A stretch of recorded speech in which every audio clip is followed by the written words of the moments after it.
Okay, excellent. Welcome everyone to this policy and practice seminar, which is hosted by the UCL Department of Political Science. My name is Michal Ovadek. I'm a lecturer in the department. I'm also responsible for sort of AI issues in the department. And today we're going to be talking about democratic resilience in the age of AI. We're extremely grateful to Melanie Garson, who unfortunately cannot be here, who organized this event together with Greg Dowling, who's one of the panelists. Unfortunately, she couldn't be here, but hopefully she will enjoy the recording of this event. So this event is essentially going to discuss the different types of challenges that we have in today's age when it comes to the intersection of AI and democracy. And we have 4 fantastic speakers lined up to tackle this problem from different angles. Specifically, we have today Angelika Sharygina, who is a political researcher, presenter, and tech for good entrepreneur. She's the founder and CEO of a startup that is creating solutions combating misinformation to power the next generation of critical thinkers. And she's also completing a doctorate at Trinity College Dublin. We also have Anton Christodoulou, who is the Chief Technology Officer at Imagination, an experience design company headquartered in London. Anton is responsible for Imagination's global technology strategy and execution. He has over 20 years experience in technology projects, including with emerging and exponentially growing technologies in AI. We have Greg Dowling, who is the founder of the disinformation detection platform Mitify Plus and co-founding trustee of the data privacy advocacy group Trust 3.0. He has extensive experience in media and technology and is passionate about Web3, AI, and digital privacy. And we have also with us Stephanie Antonian, who is director at Estora. Estora designs AI applications that move humans from fear to peace. She's a former biblical scholar. She helped build the ethics team at DeepMind and has worked with NASA, Google X, the Moon Factory, Harvard, and Accenture on social justice projects. So please help us welcome the speakers.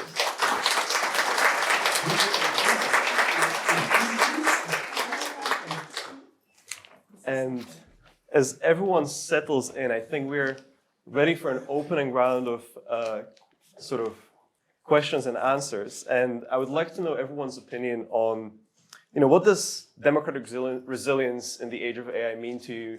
And what do you think about the current state of democracy today? Are we living in a democracy? How is this challenged by AI? Why not start ambitious? Angelika, would you like to start? Yes. Can you all hear me? Yes. My mic working? Okay. Well, I think it's a very big challenge. And I think that there is no one answer to that question because you answer the question, do we live in democracy? But who are we?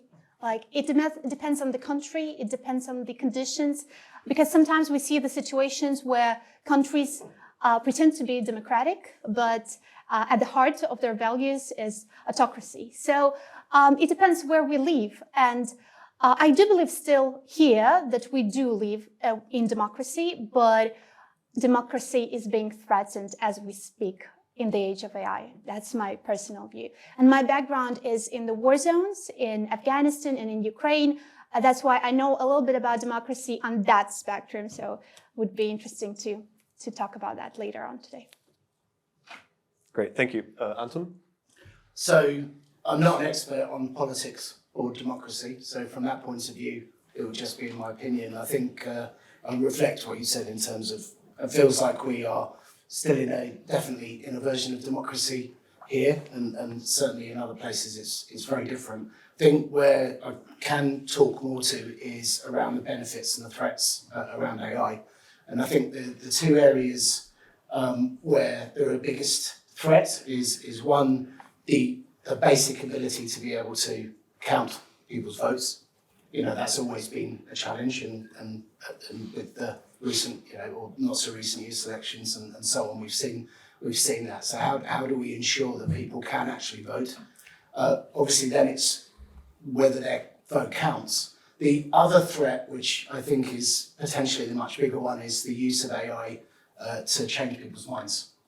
And this is where we've seen historically, obviously, the examples around Cambridge Analytica, who were on the Web Summit stage, I think, 4 years ago, where the CEO basically blatantly explained exactly what they were doing, even described in detail how they had swung elections in I think, the Caribbean islands, to the extent that I saw it live, but to the extent that that was then shown in the documentary that sort of documented the downfall of Cambridge Analytica. And I think the other area is around the way data is used. So AI enables us to use data in ways previously impossible at scale. I've talked over many years from an experiential point of view of kind of the idea of mass personalization, the idea of being able to target personalized services to each individual, but do it essentially, automate it and do it at scale, which is incredibly powerful and will change our society for the better when it's used in the right way. Where we've seen, obviously, that can be used in a bad way is to provide guided messages and to target audiences often invisible to other people that can play on certain tropes or biases or ways that people feel in order to push them in a certain direction. And so added to that, obviously, with generative AI, the ability to very, very quickly create images, videos, as we talked about a lot before, deepfakes, that's super, super easy now, and it's only going to get easier. And so I think the combination of those things, I guess the last one is how we can use AI to mitigate those threats. And I try to think of this less as AI, because AI is such a broad term, but more about how we can create rule sets using algorithms. So AI, when we talk about large language models and things like that, are much harder to necessarily be completely confident of the output because of the way it works. However, there are a number of other sort of deep learning, machine learning techniques that could be used to either reinforce or expose or be able to provide more resilience around how we vote, how we're influenced, and how these other tools can be abused. Thank you. Greg, would you like to do this? Yes, thank you. Everyone hear me okay? Yeah? Do I need it? Quite loud anyway. I think in general we define democratic resilience as the persistence of democratic institutions and practices. But according to some research from the UN, trust in democratic institutions has declined from 73% in 1958 to just 24% in 2021. And I've seen surveys to suggest that trust in democratic institutions is even lower today. That trust in so-called democratic institutions is even lower today. And I say so-called because it's through the window of the internet that we experience the world today. And that window's kind of been monopolized by business models defined by Western corporations that now own our cultural narrative. And to Anton's point, talking about, I worked in the ad tech sector, and the ad tech sector is renowned for targeting, the uber personalization of targeting you with ads. Those models have now been adopted by bad state actors like Cambridge Analytica, who I almost worked with a few years ago. We're more on that later. To target individuals with narratives to manipulate their opinions. So I think for us to have democratic resilience, we need to rethink the business models that underpin the current iteration of the internet. So actually, I don't think we live in a democratic environment at all. If any of us engage with the outside world through the window of the internet, our whole view of the world is being gamed by bad state actors, by corporations, by anyone that has enough resources behind them to subvert your ideas. Optimistic. Stephanie? Okay, so I look at this from a different angle because I mostly look at human nature. And so I would say that we are a democracy in decline, and what we're transitioning to are mafia systems. And it's shocking when I say that to people, but actually, historically, we always swing from authority structures to vigilante structures. When one becomes corrupt, we swing to the other. When that becomes corrupt, we go the other way. And so we only know from history that this is our behavior. And when we think about mafias, we think about pinstripes and cigars and dons, and we think about how they end, but we don't think about how they start. And how they start is very simple. It's all about relationships. So when I can't trust my government to bring me justice, to protect me, to give me security, then I look for somebody else who can do that. Justice goes on the black market.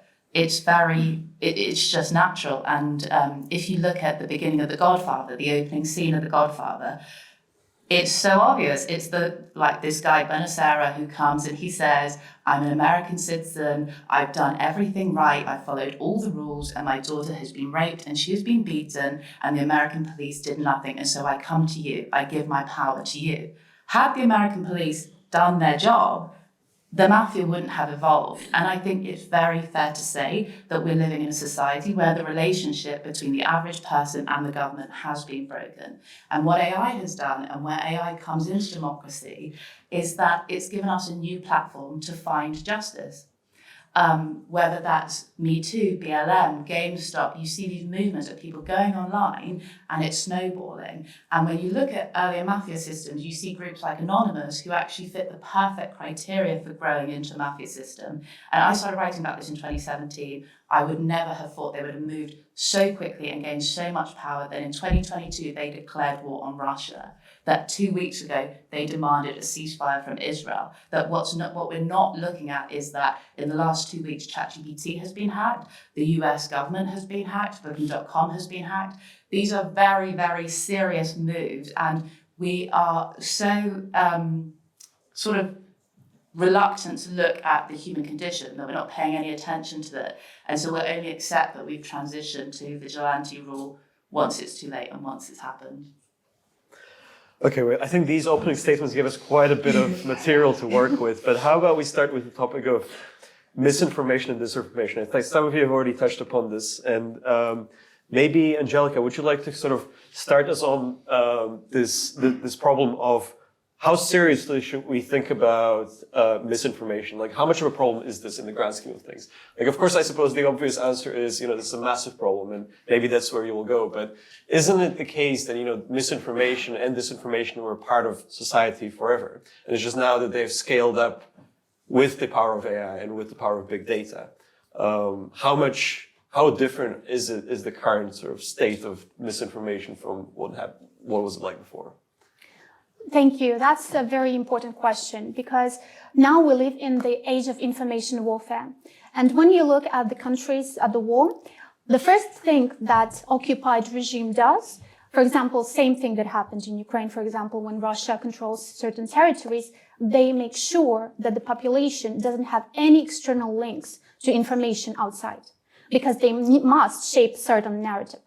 However, before any of that, and coming into the world, just the Western societies, it's important to see that the problem of disinformation costs $76 billion annually to companies, to businesses, to organizations. So everyone is affected by disinformation per se. However, now, as you say, AI makes it much easier for malicious actors to generate any kind of synthetic media within a matter of 3-4 seconds. And if we have a look now at certain images, it's really hard for us to distinguish if it is AI generated, if it is human generated. And the biggest issue is that there is no watermarking on that now. There is no way to track it down for now. There is no legislation in place. But I do believe that this problem is going to exacerbate with the rise of deepfakes and AI. And what I see now, definitely there's a big problem with children being affected by that. That's my area of interest in particular, because according to, for example, UNICEF, only 2% of children globally can identify fake news from real news online. So imagine children believe everything they see online. Many adults too. But we really need to create solutions to combat misinformation, but not only fact-checking. I do believe that there are solutions that have a more long-term effect, like, let's say, boost of a fake news shot that can help build up your immune resilience to misinformation. This is called inoculation, and this is a certain way to counter disinformation and fake news. I think for now, we still live in the society where, as you asked me, if there is a change between the tactics is the same, but there are new tools. So the tactics of the warfare is as same as it was, but the tools that are at the disposal are so sophisticated that if, let's say, even 10 years ago, it's required 20 developers to create that fake news. Now it's just one person. That's why the whole system is being really compromised by malicious actors. And what happens that those tactics from war zones, they are being used everywhere now. And we see them in corporate world, in startup world, everywhere. Does the rest of the panel share this diagnosis of sort of the information warfare happening, and how do you see the impacts on democracy of that?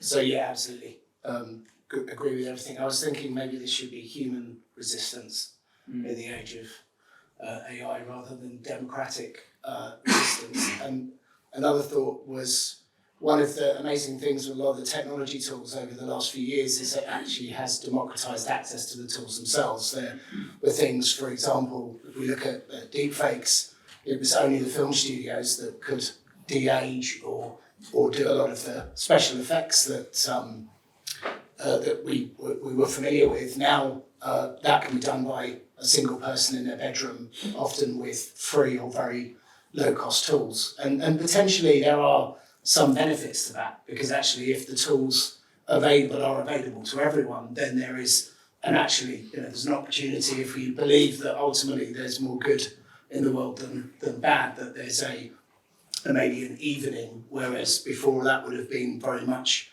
at state actors, or I guess in the current environment, corporate actors typically doing it for profit rather than for destroying democracy. I think in terms of the way, just really elevating what you were saying or agreeing, is there's using AI to kind of do the mass personalization, so the ability to kind of target very specific messages to individuals, but on a massive scale. But the other one is just being able to flood, and we saw this, obviously recently with Israel, where X was just flooded with misinformation. It was just a kind of tidal wave of information that made it almost impossible to know what was true and what wasn't, and to try and unpack all of that. And so, as you said, I think before, and you, Mikhail, was that these are familiar old problems that maybe started with the printing press and possibly before, but the accessibility and the sophistication by which these can be used now means that actually we need to be more resilient as individuals. I would possibly controversially say we should worry a little bit less about the sort of gender politics and some of the other things that cause people to get really, really upset, and actually look at some of the real challenges in terms of how that's potentially being used to distract people from what's happening, and even being used as a tool to kind of divide people and split people in order to kind of, again, get to the right people to change their minds at the right time. Greg, would you agree that the sort of democratization of access to AI tools is this sort of double-edged sword? And on the one hand, of course, that might exacerbate disinformation, misinformation. On the other hand, it's a tool for the other side to fight back. Or do you share the kind of optimism about the sort of the AI for good, let's say? That's a really tricky question. Anyone with an agenda and a laptop can now game public opinion. In my humble opinion, I think that misinformation is an existential risk greater potentially than climate change, because some of the world's biggest challenges we can't all work on together we can't all work on together unless we're unified around, kind of galvanized around a common goal. So if you've got lots of groups of people all trying to kind of gain public opinion around their own agenda, polluting the well, we're never going to get anywhere. and we're never going to help solve some of the biggest kind of risks to humanity, like climate change. And I do agree with Anton on the fact that there are other issues which are probably promoted or amplified to the detriment of focus on other more kind of challenging issues. But to Angelika's point, this is a societal issue and a business issue. So Angelika is working on a product for children, we're working on a product for businesses so that they can help identify and mitigate against the risks of disinformation. We're building products to help hand power back to people, back to sort of end users of the internet. So you imagine like Grammarly, but for disinformation. So you read an article on any publication or on Telegram where disinformation is rife in countries like Brazil, high-risk countries like Brazil, African states, and the Philippines and the Far East. We have a tool which can help highlight the level of disinformation, the potential threat, and then suggest, actually not telling you not to read it, but just suggesting, this is the kind of threat level to what you're reading. Do you want to read something from a more credible source? Obviously being very careful not to also be seen to manipulate the conversation, but we are building tools to help fight back against bad actors. Stephanie, do you see it similarly? Or actually, I think there was a point that Greg mentioned about also maybe the ownership of data and the role that plays. Do people own their own data, and how much does that play a role in this entire space? Okay, so I take that in two parts. So the first part is that though you laughed at the biblical studies degree, actually, if you look at where we are with the generative AI stuff and misinformation, it pretty much just is the repeat story of Adam and Eve. So you have someone who tells you, if you trust me, you're going to know everything. And what we learn in that parable is that actually you end up with egg on your face and it doesn't work out well.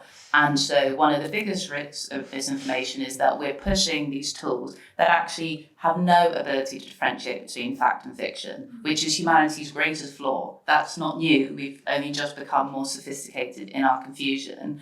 And we've developed this tool that is going against every single form of knowledge and wisdom that we have, which is that actually there's always going to be some uncertainty. And we're trying to convince people that if you trust it, you're going to know everything. And that's why misinformation is going out of control, because we just don't want to be honest to say the tool doesn't know if it's true, despite having hundreds of thousands of humans behind trying to prove if it's true or not. We just don't know. So that's why I think misinformation is going out of control. It's not a technical thing. It's just that we've fallen into the same human trap of innovating the snake. And then on the second point about data ownership, about the snake, data ownership is a red herring to convince people to not look at the actual issue, because what people don't want to tell you is that your data is not that valuable. Sorry, you look at companies like Meta and you see really big numbers and you think you should get a piece of that. And you should, but it's not going to be through data ownership. Because say in 2021, Meta was worth like $0.9 trillion, but it only made $13 per person that year. So even if it gave you 100% of its profits, you're not going to end up with anything. It's irrelevant to you. So when we shouldn't be talking about data ownership, I think we should be talking about data labor, because what's absolutely not in this conversation is the fact that we're building an AI industry that's dependent on free labor. It's not your data, it's the way you engage with your data. It's the fact that you have to click. The average person spends 7 hours a day clicking in creating and engaging with data. That's a job. We're talking about the future of work and AI and stuff, and we say like, oh, there won't be enough jobs, there won't be enough jobs. Well, actually, there's jobs for everybody, even your children. It's just you're not going to get paid. And we're going to push the data ownership piece so that you can't even see that you're going to get pushed into an aristocracy model where we're building this international class system where you have the people who invest in the tech, the people who make the tech, and the people who feed the tech. And we're just blindly walking into that, and the data ownership conversation is what helps us go, because we say UBI, we say all these things that actually when you scratch beneath the surface, just on a napkin, you say, well, that doesn't make any sense because people need more than $50 a year. And actually maybe we should be getting paid for the fact that we're spending 7 hours a day clicking and creating a $17 trillion industry that we have absolutely no stake in. And so that's the thing about human nature. When you just look at the obvious, then you see sort of the obvious. Okay, I suppose the natural follow-up question here would be, what is the solution if not data ownership? Well, to actually address the problem, which is data labour. So I think we should be creating new metrics where you can see this rent-seeking situation, where you can say, here's Meta, here's what they make from your data, and here's what investors make from it. And you should have a piece of that. Does everyone else on the panel agree on the sort of new economy of the AI training and so on? Yeah, I've got a slightly different view, which is not completely opposite, but I think to start with, when the social media companies first emerged, they were able to basically create this sort of social framework for how people can communicate with each other that was a significant elevation above what the internet itself did. The internet was primarily designed to be, the internet was primarily designed to be very resilient, as coming from a military background, and be able to connect and basically have no single fail point.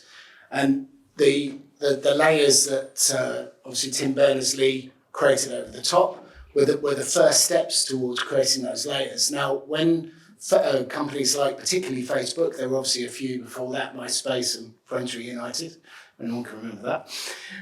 And when they started creating these kind of frameworks for connecting people together, the standards bodies that were actually kind of building out the way the internet works were trying to grapple with, you can't stream a video on the internet. And so again, if anyone remembers Flash, a company came along, created essentially an app that you had to download and stream video, which was hugely insecure. There was a bunch of inherent problems. Thankfully, they've gone. But while the social network frameworks were being essentially created and owned by particular entities, and this is the key here, it's not about whether they are a corporate or a government entity, it's about having a standard framework for how things work on the internet. And I'll get to my point where it sort of intersects with this. So what we need is essentially a decentralized framework as part of the layers of the internet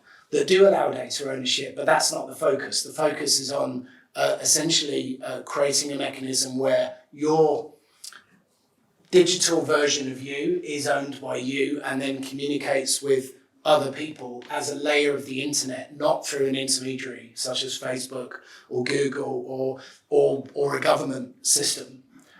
Once you do that, and this goes back to the original thing around demographic resilience, is actually if you get that component right, then you can potentially enable people to vote with confidence. Whether the vote counts is a separate debate, but you could create a system where you can vote, your vote will be counted, and you could do that digitally, and you could do that in a way that could be completely verified and work. And so that's obviously coming at it, I think, key here is from a more technical perspective, but what we've ended up with is essentially what the social media companies were able to build. And so you've got these pockets of huge amounts of data. You've got essentially you've got two models for privacy at the moment. You've got no privacy model, which is probably most predominantly understood as the model in China, where essentially there is an assumption of no privacy and everything is monitored. There are some real benefits to that actually for users and for governments. The benefit to users is you're all on one system. They all use WeChat. And it's super easy. You don't have to worry about whether you're on WhatsApp or Signal or iMessage or whatever else. So that's cool, right? So you can do that. The benefit for the governments is they can watch everything you do, and if they don't like what you say, they can make sure you don't say it anymore. And so, funny enough, the value exchange between those two things doesn't quite work out. And so that's a bad model. And even that model implemented in a good democracy with a good government will inevitably go bad, because at some point either that government will realise the power they have and abuse it, or the government will change and they will realise the power and abuse it. So the next model is kind of the model that we're living with at the moment, which is unregulated privacy. And this is essentially best idea wins. It's, it's driven by primarily profit, but it's a very strong, the rise of AI and innovation, is an amazing thing that's happened. We learned how to build all these amazing tools, but they are built, and going back to this thing with, say, Facebook or Google, is we basically got these pockets of systems which are either loosely regulated and maybe slightly better regulated in, say, the EU, and to some extent here for now, while we replicate those models. A lot less so in the US, but actually the US are taking some lessons. So you've got a light regulation, but you've basically got lots of different systems. And this goes back to, we need a single system, not a centralized system, a decentralized system that's built into the way the future internet works. And then everything else is built on top of that. And then the services and everything can go off, and you can decide how you want to engage with those. I suppose an interesting question that comes out of what you just said, Anton, is how much belief do you have in the ability of governments to regulate this sector? And so there are these different models, right, as you mentioned, and like there's different extensive regulations already out there in the world. But, and I suppose regulation is the natural response of society and state, traditionally at least, to all kinds of market failures or corporate power and so on. And so it's logical that we probably ask this nowadays, like, how much regulation should there be when it comes to big tech companies? But I was... Yeah, sorry. Sorry. But I want to specifically ask, what do you think, because you talked about this decentralized system, right? It should be something that's decentralized and built into the online space, I suppose. How much do you perceive the boundaries of regulation, the territorial boundaries of regulation as a problem, and also maybe the rest of the panel? Yeah, I mean, I think I'll be quick on this one. So I think, I shouldn't have said that now, not so I think, yeah, absolutely. There is a role for a government in a democracy that's as real as it can be. There needs to be regulation. That's kind of the function of, at the moment at least, of the state. They're incredibly bad at it, generally, because they're always... Well, they were bad anyway. Like the social media is a good example. They took them years to catch up, and arguably they never caught up. It was basically too late by the time they realised what had happened, and that is only accelerating now. That doesn't mean they should give up. I think some of the EU laws that have come out and have addressed this and are trying as hard as they can to keep up. Even things like GDPR. I mean, GDPR came out of the EU and at least provided some framework that now the US have kind of been forced to adopt, I think originally with the CCPA in California and in other places. So you've got, so it's definitely a factor, but it's not good enough on its own. And it needs, like all things, it needs multiple layers of people that are either capable and willing to work out how to do this. And the internet's constantly changing. The way the internet protocols work have changed fundamentally in the last 2 years. The way when you browse a website, the way it securely connects from your browser to the internet, the protocols have fundamentally changed, and that's been through I think the WCC group who are constantly updating those. And so I don't know what group it is, but then that's where there are people that understand this stuff and can build this in, because without that, nothing would work. Angelika, would you like to come in on this? I'd like to elaborate on a little bit different point here, because I was just thinking, since we are here at UCL and part of this audience are some amazing scientists and academics, and just as yourself, I mean, I think it's important to mention how much academic community is involved in these processes. Because unfortunately, there is, in many cases, no safety evaluation in trials. And unfortunately, there are situations where training data is not being assessed by anyone outside the organization who can give the independent opinion that are coming from scientific community. I do believe that one of the questions that need to be answered here is how do we involve more scientific community to take part in it, to give their honest and independent opinion, and to test the safety before it goes to the market. And also when we talk about these solutions, especially when it concerns children, for example, currently we've been at the UNESCO conference recently, and what I found out from one of the advisors to the UNESCO AI guidelines was that there is no evaluation of tech product that goes directly to schools. So, for example, if there is a tech company that really wants to promote their product at schools, there is only their own evaluation. There is no audit of that. And children can get information from, let's say, providers that say they are safe, but there is no regulation around it. So I do believe that here we need to get involved more. And there are certain ethical AI guidelines that have been in place. But in order for that to make a bigger impact, we need to involve everyone, not just the conversation between tech and government. There has to be also civil society involved, the science society involved, and also young people involved that actually going to use that technology, because now we see the generation of children being brought up in the AI era, and that's going to be completely different from what we used to be as kids. So how that would impact them, it depends on us, because that's where we can collaborate with everyone who can make sure that the safety is guaranteed. How much do you perceive this type of concentration of power, right? So I guess a lot of you have touched upon this, that most of the power right now is still concentrated in the hands of the corporations that either run these platforms or, even the big AI products. And I suppose the news about, the whole farcical affair with Sam Altman becoming unbecoming and then becoming again the CEO of OpenAI has maybe raised this question of the extent to which we can trust that these products that are, used by millions of people around the world are in good hands, I suppose, right? In the absence of direct regulation. And so, Angelika, you talked about the involvement of academia. Stephanie, would you say there are other groups that need to be involved as well?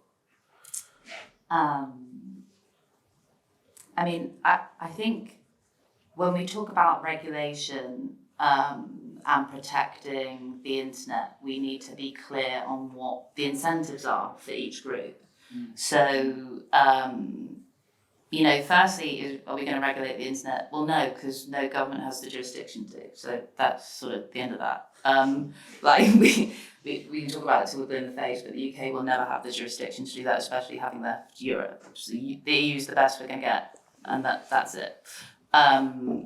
On the child safety things and some of the real issues that we're facing now, I don't really understand what we're doing.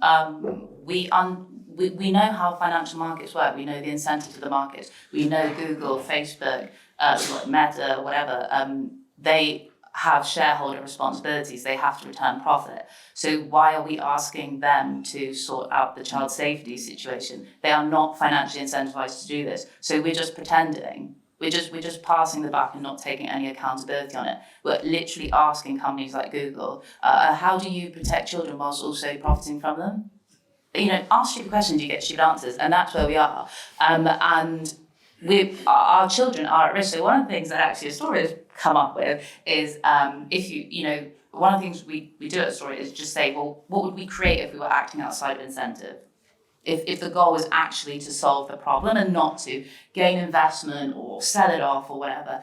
And it's a very simple solution. It's just like when you see on food, you see red, yellow, green, is it healthy, is it not? And it's 1 to 5, green to red, what is the likely psychological impact of your weekly online content consumption? That's it. Would any of the tech companies create it? Absolutely not, because they risk losing money because you give power back to parents. Is a regulator going to come up with it? Well, no, because it's an actual product. So what we need to do is take our power back and stop asking people and begging people to help us when they can't, and just respect the fact that these are great companies, these are great products, and there's only so much they can do, and then we can come up with actual market-based solutions and create new markets that solve problems, because people actually do want things that solve problems. And when I first told someone about it, they were like, well, you're not going to make any money in that because They say you've got to invest in the 7 deadly sins and it's not how the market works right now and stuff. And I was like, yeah, kind of like that's the devil. And we're meant to have an angel, there's meant to be a counterbalance, and we've gone totally lopsided. And we need people who are willing to lean out to say, this looks a bit shady. There's no right way now. There's no mechanism, whether it's academia, corporate or government. There's not one that's perfect to solve this solution. So let's make it. Greg, you seem to be nodding. I feel like you... I love Stephanie's stance on this because she's so strongly in favour of pushing against the big tech companies. Do you know that Amazon spends more on lobbying than the whole of the oil and gas industry? Just put that into perspective, right? So the tech industry at large controls government. It has the power to influence policy on a scale of which we've never seen an industry be able to do. We live in a laissez-faire capitalist economy, but most of you guys out there know that. So regulation is always after the fact because otherwise it stifles innovation. So what we've done is we've allowed something which is so inherently insidious to our very metaphysical, I'm going quite deep here, our metaphysical nature as human beings, we have literally just become consumers. The inherent business model of the internet is now attention, and now that has been gained on a level like we could have never imagined.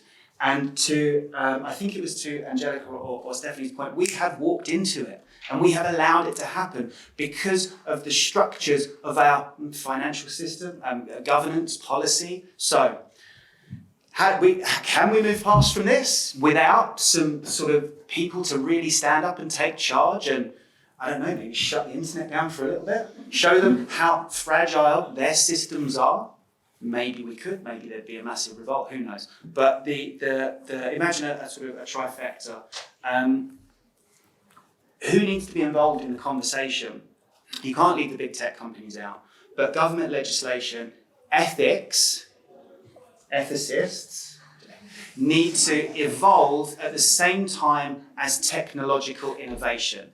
Because we 20 years ago could never have imagined some of the economic systems that we've got in place now. We could have never, on the way up here, I was listening to a podcast that said 2 years, 3 years from now, you'll be able to tell an AI with $100,000 of investment, can you make $1 million back on Amazon? And what it will do, it'll be able to create drop shipping accounts, it'll be able to go to Alibaba to get the products manufactured, find out what the leading products on Amazon are, and then do the whole fulfillment, and then update the marketing to make sure it's inherent to what the users want based on the feedback that they're giving. Whole economies could be built that we had never envisaged. And our structures of governance are not robust enough to be able to support that. So big corporates who are thinking ahead that far are able to kind of, again, I'll go back to gaming the system because they have the power, they have the resources, they have the incentives to be able to do it. Government doesn't. Government is just sitting there going, let's just wait for them to do something and then we'll regulate after the fact. But we need to look to regulate at the same time that innovation is happening. Sorry. I was just going to say that I actually do like corporates. I just want to say I don't have a problem with the big tech companies, and I don't have a problem with regulators. I just have fair expectations of them. I wouldn't ask them these questions because they can't solve it, so I don't waste my energy there. The same with the regulators. Under democracy, you do have to have bureaucratic systems that have checks and balances in place, so you can't have super fast regulation. And I think if we could just accept what is, then we can move forward and actually create solutions that can make change, rather than trying to negotiate against reality, which is what we're being pushed to use all of our energy on and why we're going nowhere. Acknowledging the problem. Yeah, and the actual problem, because all of the problems are actually emotional, but we don't want to accept that, so we're just chasing our tails. No. I thought we were going to break out. I mean, this conversation is getting quite deep at moments, which I like. But one topic we haven't, I think, I mean, some of you touched upon this already, but since we are, this is organized by the Department of Political Science, I believe we have to, it's in the contract, we have to touch upon the issue of the democratic institutions and the kinds of rules that currently exist to, of course, perpetuate democratic government. And I suppose I get a sense that you're not particularly optimistic about democracy if we do nothing. But I would like to ask you directly, do you believe in the survival of, let's say, Western democracies at least, as a relatively narrow group of democracies, in the absence of deep change in the tech sector? You're eager to. Right, I'm happy to start this. Although now I'm like, oh God, what am I going to say? But basically, it's not a tech issue. If you want me to trust in democracy, be trustworthy. It's really that simple. I'm sorry, but I can tell you we're not going to build trust in democracy over the next 5 years, because whether Keir Starmer or Rishi Sunak wins, they've both shown us that they're untrustworthy leaders. So no, it's not going to work. It really is that simple. We vote people into Westminster and they're meant to represent us. And if they don't, if they want to sign shady deals with their friends, bring their friends to the House of Lords, party in pandemics, that's totally fine, but we don't owe them anything. And we definitely don't owe them a fake democracy playhouse for them to seem important. I think the biggest issue right now in government is that the ego is absolutely out of control. And we have people who have failed repeatedly, who genuinely believe that they're the best the country has. And that's a problem, because we're pushing these conversations about misinformation. People must not want to vote for me because of misinformation, because of China, because of TikTok. It must be deepfakes. It must be all these things. And there's not one moment where people take a step back and say, maybe it's just because you're incompetent. I'm sorry, but it's so obvious to people. And so the ego has gone out of control. And the reason why I think we're stepping out of democracy is not technology, it's totally human. We've lost love.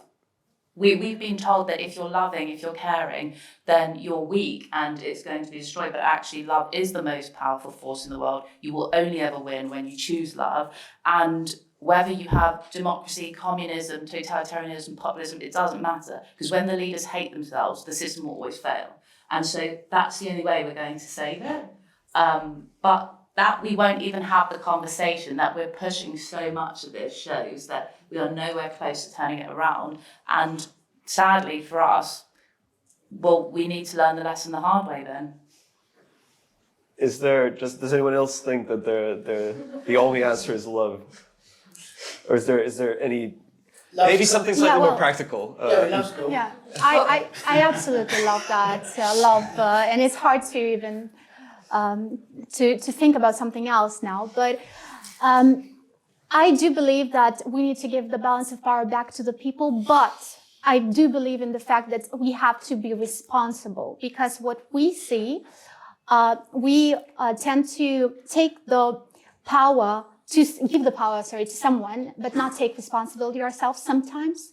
And my main question is, how do we, as civil society, make sure that every single decision we make in real world, in digital world, is based on accountability, is based on transparency, is based on love?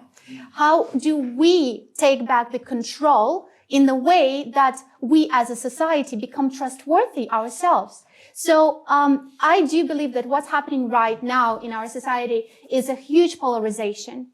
And across many countries, we saw that in many examples of different states, it's always been like that, to divide the populations. And the only way we can actually take back our control and take responsibility is through challenging our views, is through not seeing the opposite side as ultimate evil, but actually getting out of the echo chambers and and our bias, confirmation bias, and start dialogues, and start the dialogues with the opposition even. Because what I see now as the biggest problem for the society is saying that, yes, we know as the best, but unfortunately sometimes we don't.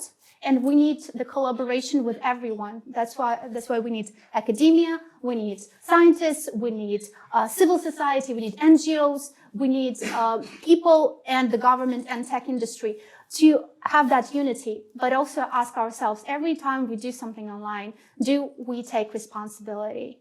Do we verify the information we spread?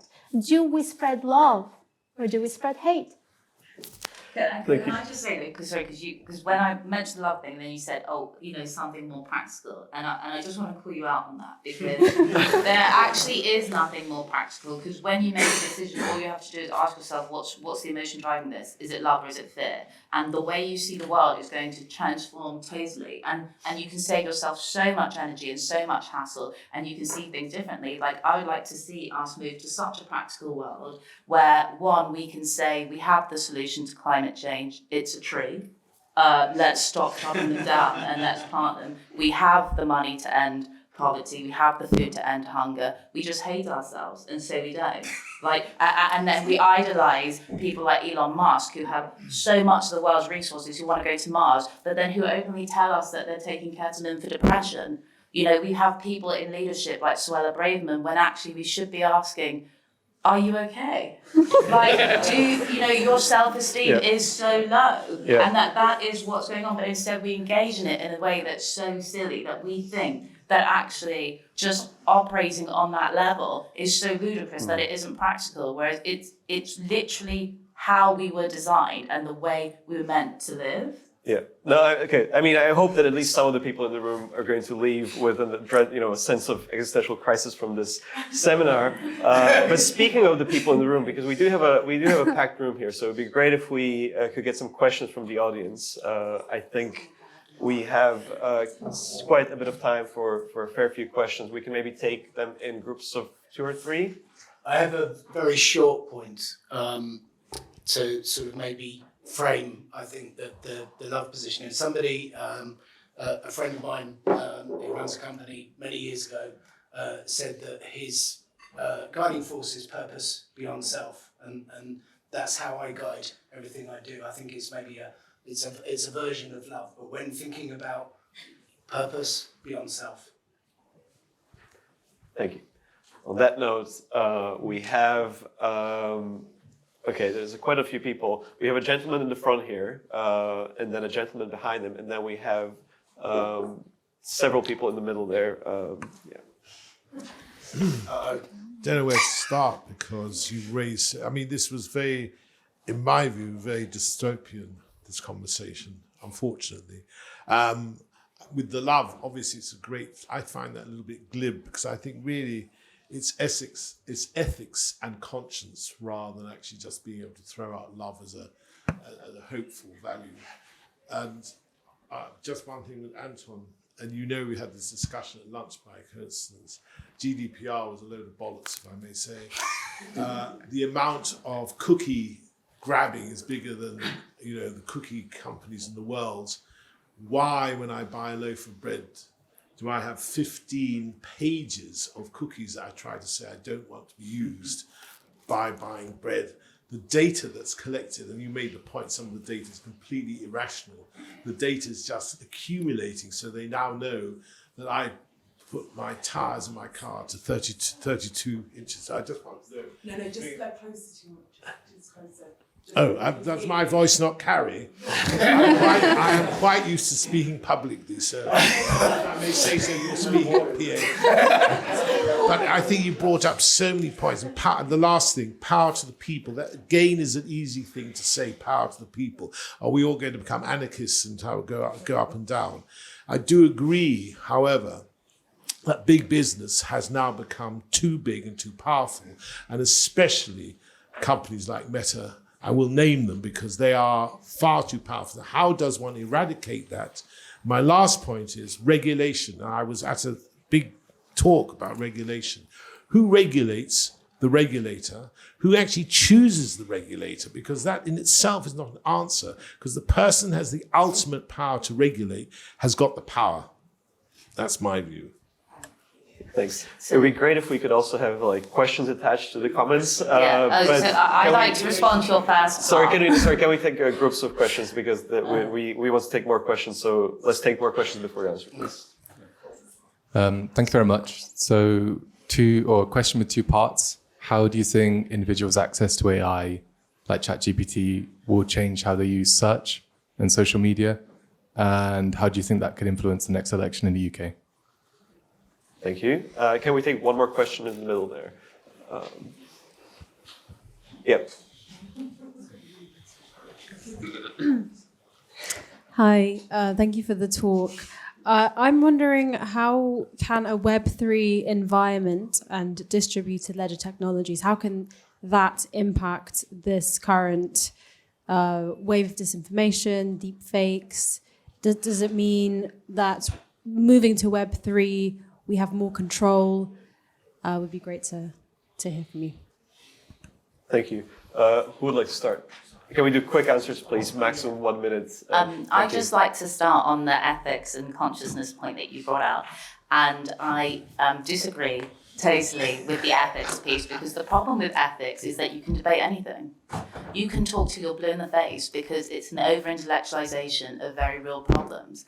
And I helped set up the DeepMind ethics team, and 8 years later, I see a post on LinkedIn of what should we do and who should regulate it. The question was, what did you do? Nothing. You just debated it.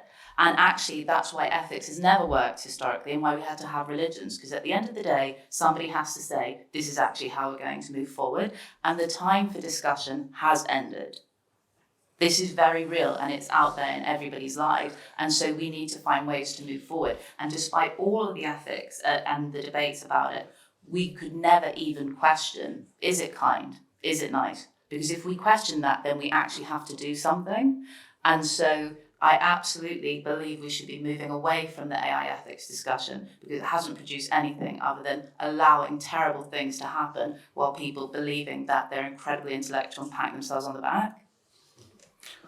Thanks. Would someone like to take the AI? So, directly sort of related to that. We at Imagination, we're an experienced design company. We've obviously been looking at how we use AI.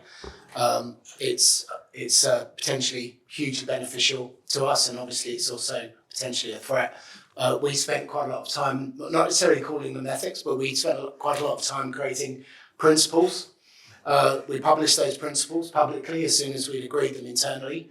And actually, they were quite powerful, or I believe they are quite powerful, because we were able to find a balance between how we use AI tools right now. Things change all the time.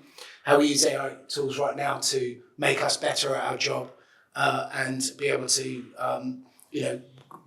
do better, be better creatively for our clients.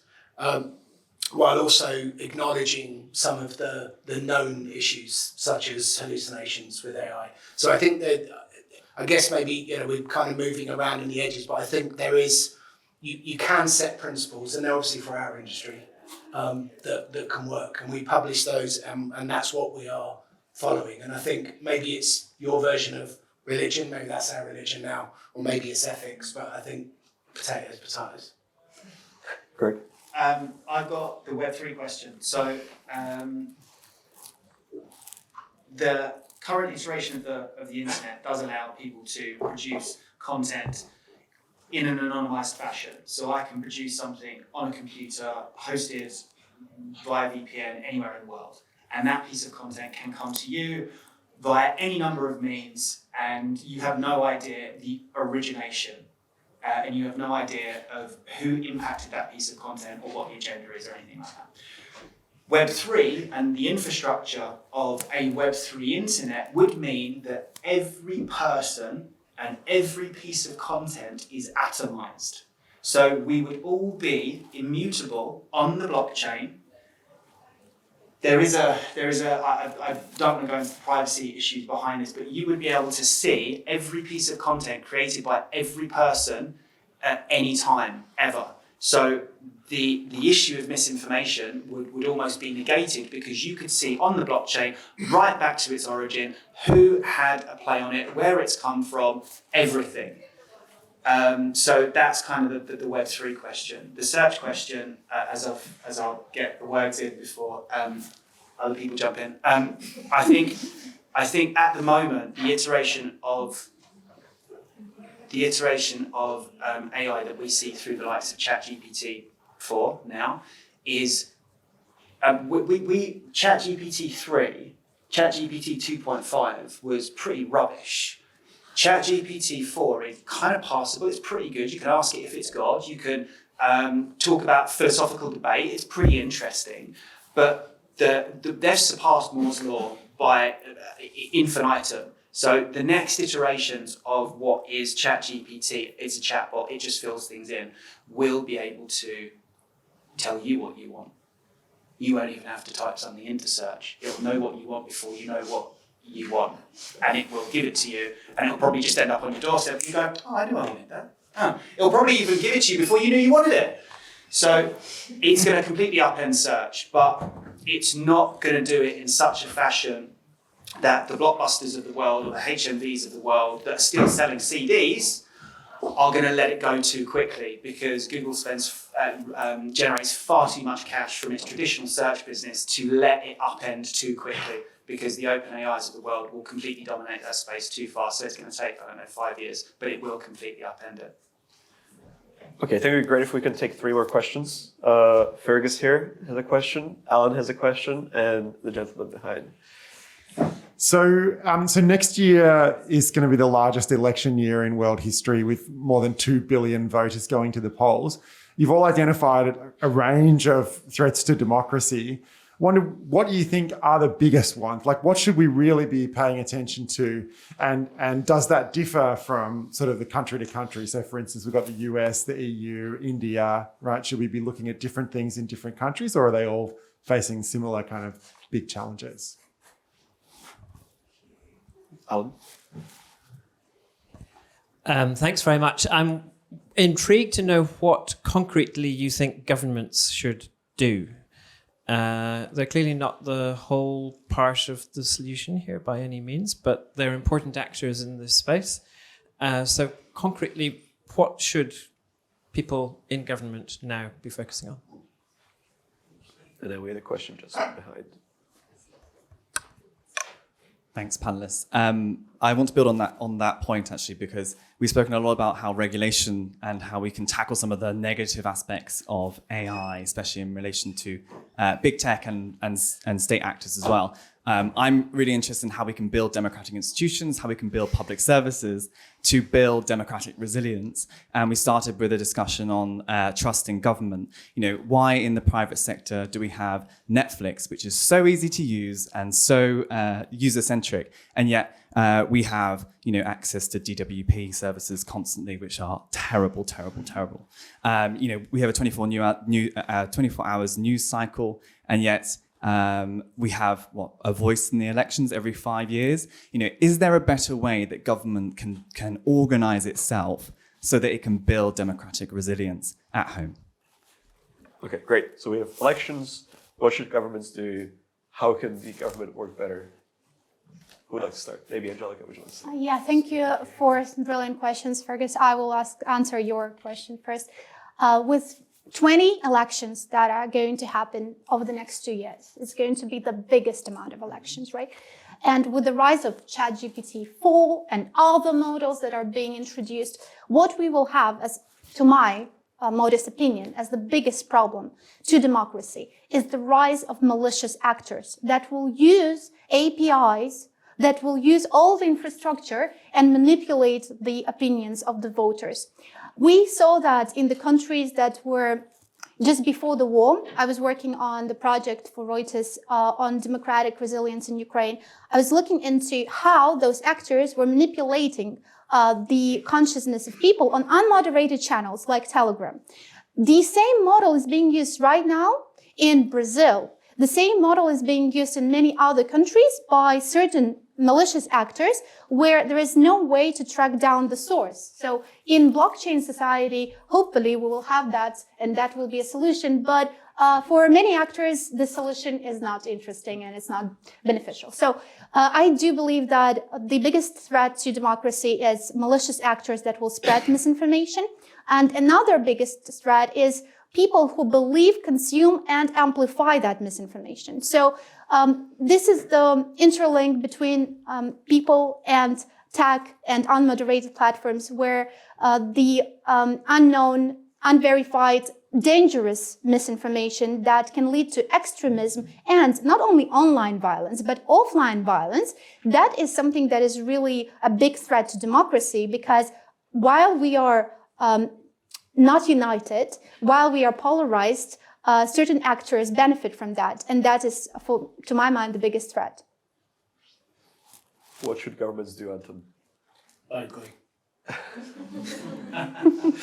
Okay, so those are the threats to democracy, but what should governments do, is what Alan asked. What should governments do? Specifically, concretely. Yeah, I mean, I'm not sure I'm the best qualified to say, other than continuing to some extent what they are doing. I only touched on GDPR. One of the interesting things with that is these annoying cookie banner things you get, which are now mandated. All that's doing is basically getting you to give permission or not to what was happening already behind the scenes. So it's far from perfect, because you're basically having to constantly reject them. But it was all happening before, and it was completely unregulated, and no one knew that this was even happening or how their data was being used. So when something popped up on one and you didn't see it on the other. In terms of governments, I think they need to get more experts in. I mean, the crazy thing I keep seeing in government is that they just don't have. They're very rarely. I mean, they have. I think they had Martin Fox there for a while.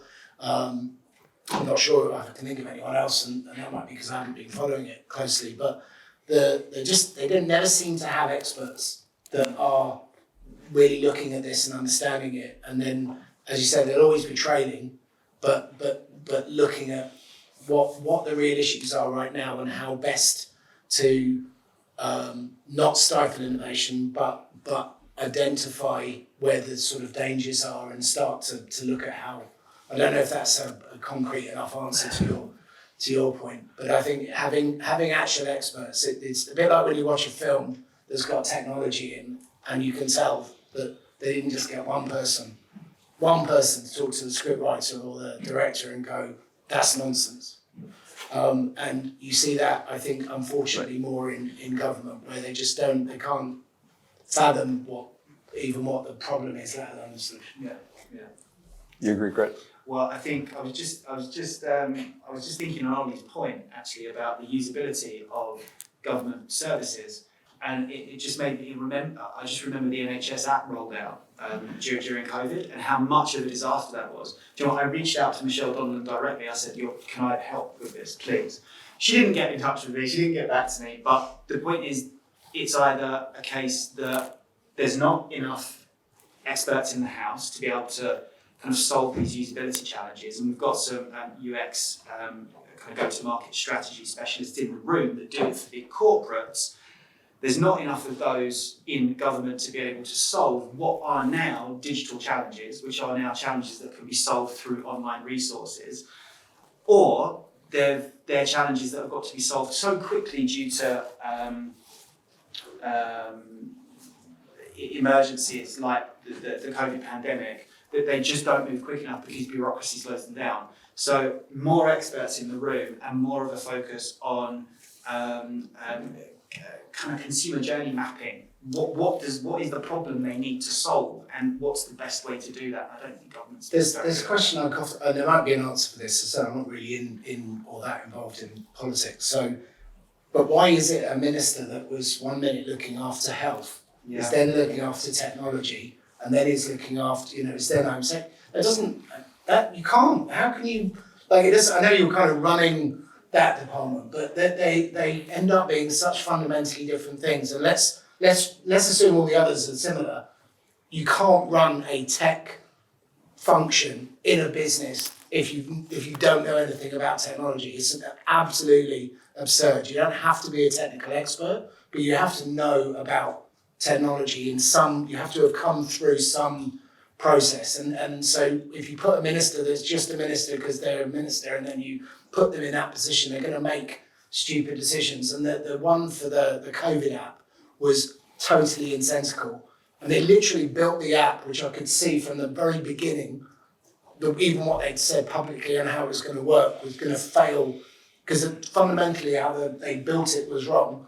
And they literally had to throw it away. And by the time they'd finished, Google and Microsoft had basically, Google and Apple had basically worked in the background, actually created a really, really smart and powerful way to do it anonymously, and then just released it on the phone. And they spent how many billions of our money basically building something that was never used. So I'm going to repeat something that I've said, which Not is, all about tech. if you want to build resilience, you need trustworthy leaders. There is no escaping that. If you want somebody to protect democracy through an election in the UK, my recommendation would be we need new leaders. Pick a different leader for the party because it's over. But we're in a state of populism now, so that's how people like Boris Johnson get in. How do we move from populism to actually getting trusted people who can do the job? Well, we need options of trusted people, which we don't have. And I'm sorry, but I think we do need to call out the fact that today we can talk about experts and bring more experts in to save democracy. But right now, both of our parties are saying that the United Nations, Amnesty International, Oxfam, Médecins Sans Frontières, and the Red Cross are lying. So what good are experts going to do if we're actually signing off to having government leaders who are willing to do that? It's gone, it's over, it's finished. And the idea that we think the population are not going to notice this is ludicrous. So if you want to be trustworthy, be trustworthy. Like that's something for you to deal with. You can manage it, you can pick the leaders. But if we're honestly saying that there is no one, there are no other options, there's no one who can lead it, there's no one who we can vote in, then we just have to hold our hands up and say, collectively, we are the ones who've crushed democracy, and it's finished and it's over. And I know it sounds so simple, but what's simple isn't easy. That's why we don't want to do it. We don't want to be held accountable for our actions. We don't want to be held accountable for any of those things. But that's the only way we can save it. And we can save it if we acknowledge it and pick different leaders. But I don't really see people doing that. And so we will pay the cost. And whether it sounds dystopian or it doesn't sound dystopian, it's what's happening. There you go. Well, I love that this panel became sort of a class on British politics almost, and I think this is a perfect moment to plug in the fact that the Constitution Unit, led by Meg Russell and Alan, today I think published a report on the state of democracy in the UK. So I think there's probably a lot of insight there that we can learn from on how to tackle some of the challenges that several panelists have mentioned. I'm not sure if we still have time for another. We unfortunately do not. One more question. Okay, a single question. There's a lot of hands. I'm going to go here. Sorry, in the back. Just here. No. Hi. Okay. Just continuing on from the previous discussion, I wanted to ask, do you think government now is more aligned with the operations of the AI community? Like, given that the social media companies weren't that transparent, and there was like the infamous Senator, we sell ads moment. And now that like the UK had the AI summit, and then Chuck Schumer in the US has had these like closed door seminars with all the big leaders, do you think there is now more of an understanding of their business models, and that could be room for optimism going forward to tackle these issues collectively?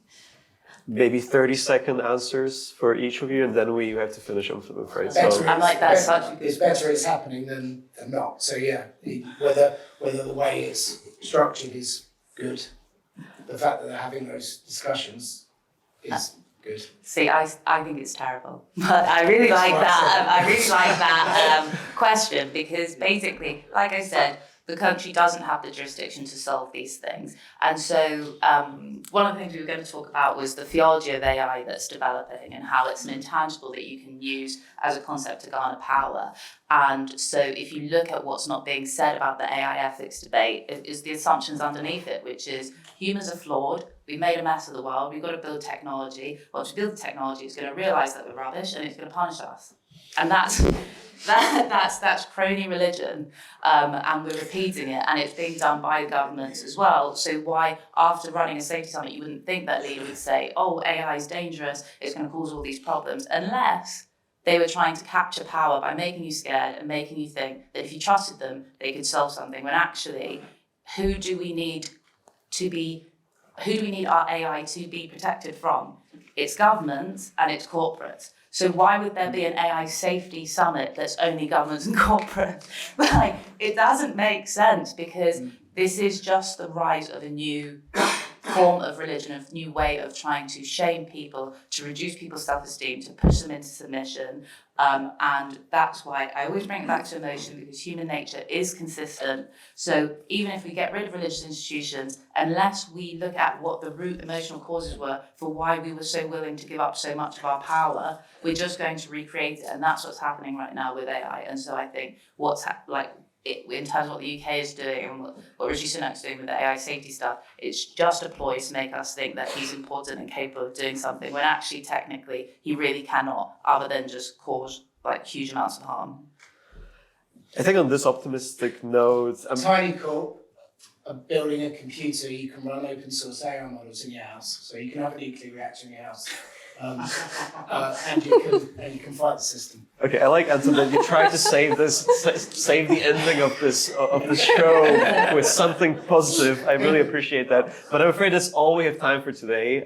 Before we thank our speakers, I would just like to say that next week, Policy and Practice, there's going to be another seminar on enforced disappearances, current and historical perspectives.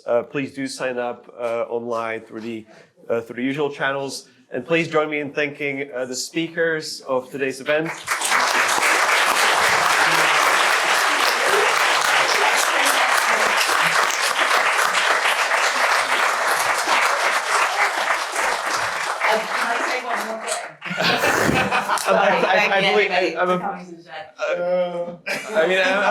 I think we're technically done, but I mean, I suppose.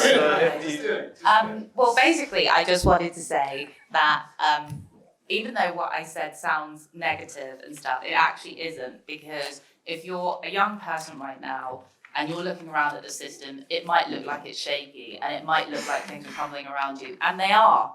And so actually, the only thing you can do, or my main piece of advice for you to do, is just to lean into yourself and learn to trust yourself more and trust your intuition, trust your instinct, because people will try to take that away, but we really need you as the next generation of people who are going to come up with totally different things that we haven't seen before, that could totally transform our society into something much more positive. And we don't actually have the answers on how you do that yet, but you guys do. It's a call to arms! Yeah, Exactly.